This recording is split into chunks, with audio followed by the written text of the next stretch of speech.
So let's talk about the 5 basic habits to improve your mental health. This is another college mental health thing. And I guess this was, in a way, this was a college theme, but there's a basic push by college mental health services for prevention. And this Macquarie University in Sydney, Australia, wanted to figure out ways for people to with mild to moderate anxiety and depression, what they can do for their mental health. So you're in college, aren't you, DJ? I am. And what do you do to help prevent anxiety and depression? I try and give myself time during the week that's just for myself. Okay. I personally do have a panic disorder that I developed in college. So I use the skills that I've learned of just kind of taking a deep breath and making sure that I'm okay before I do anything else for others in the situation, if that Excellent. Makes sense. Oh, I love that.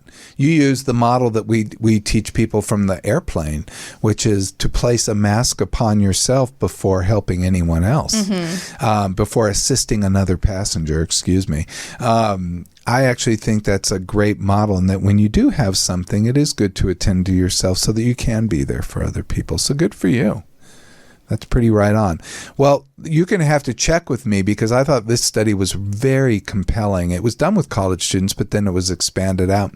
There's a psychologist at Macquarie University. He decided to focus on what's called the 5 activities that are strongly linked to good mental health. You know, when we're in college, we don't often do things to actually help ourselves. We become so immersed in the work and the parties, and then I don't know what else. Work. School. Doing a lot of work. Yeah, and jobs. I had to work always jobs, and that was pretty much my life. I worked weird jobs and sat in a basement and tried to read.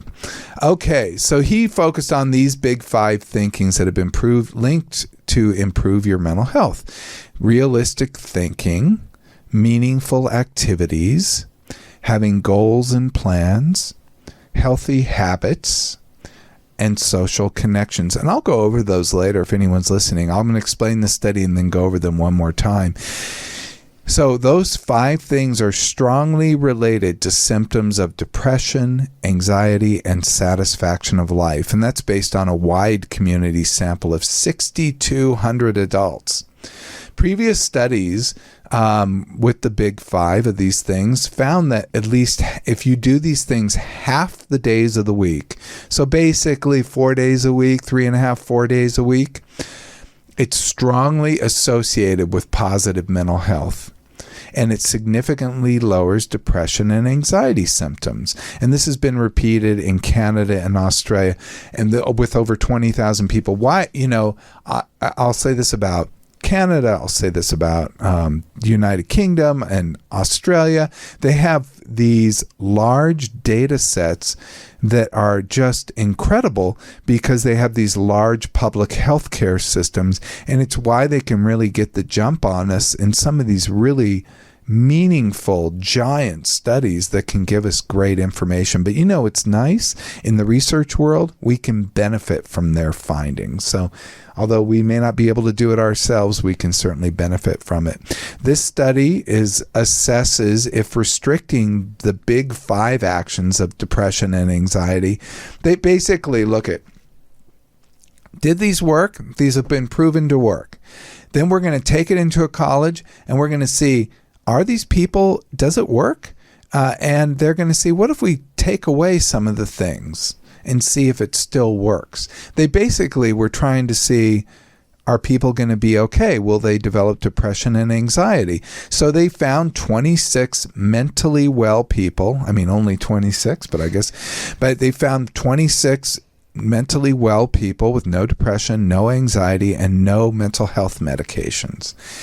And they asked them to systematically reduce their big 5 activities under supervision and then resume again.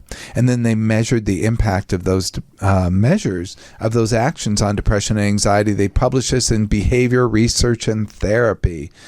Oh my God. Well, what do you think? Did it impact them? I'm sure it messed them up a bit. Well, they did like weekly self-assessments of depression and anxiety. They did logs, how many times they did their big 5 activities. They had texting to tell them when to do it. It was very involved, so it was a very intensive study. But after just 2 weeks, 1 in 3 participants remained in the healthy range of depression. After 2 weeks, 2/3 had moved into a depressive state. I mean, this is wild. 40% progressed to mild depression, and 25% progressed to moderate depression, where it interfered with their daily activities. Damn, that was quick, too. It was really fast. The researchers were expecting only a slight reduction in well-being. They were just trying to see, does this have an effect? They didn't know that it would be this strong, and they even said in their study this was much stronger than they expected. People who restricted their big 5 activities by at least 25% saw a significant drop in your well-being.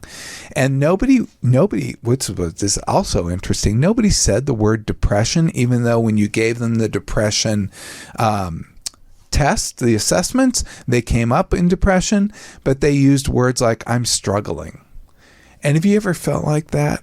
Like you just feel like every day is a slog and it's difficult and it's harder than usual? I call it the fog. The fog. Where it's sometimes really hard you can't see clearly, it's something clouding your mind or vision in a way. Ooh, I like that. They also had a recovery phase because they're like, oh, we gave these people depression. What do we do? So they had them return to their usual big 5 activities, and they saw improvements right away. So what they kind of uncovered here was the necessity of keeping up these activities every week. So after 5 weeks, most of the participants were back to the healthy range of depression symptoms, and only one remained in the mild range. So that was good. But it took them a few weeks. So reports from participants. I thought this was really interesting. One person said their entire routine had been thrown out. Some people noticed they felt tired in the afternoon and end up taking a nap. Isn't that interesting? Resulting in trouble sleeping at night, resulting in sleeping in the next morning. So it completely threw off their sleep schedule.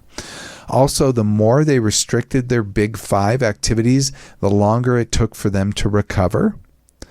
And people reported that recovery was harder than expected. One person said he lost his mental fitness and needed to give himself a talking to get back to his usual routines, habits, and lifestyle. That's like self-coaching. So the analogy the researchers made, which I think is a good one, I've made this myself, is the analogy between mental fitness, mental fitness and physical fitness. Both take time to build up, and if you don't maintain certain activities for whatever reason, you lose that fitness. So we need to really take these things seriously to keep our lives in a healthy range. And we need to learn that when we have things like depression and anxiety, it's good for us to pay attention. Something's going on.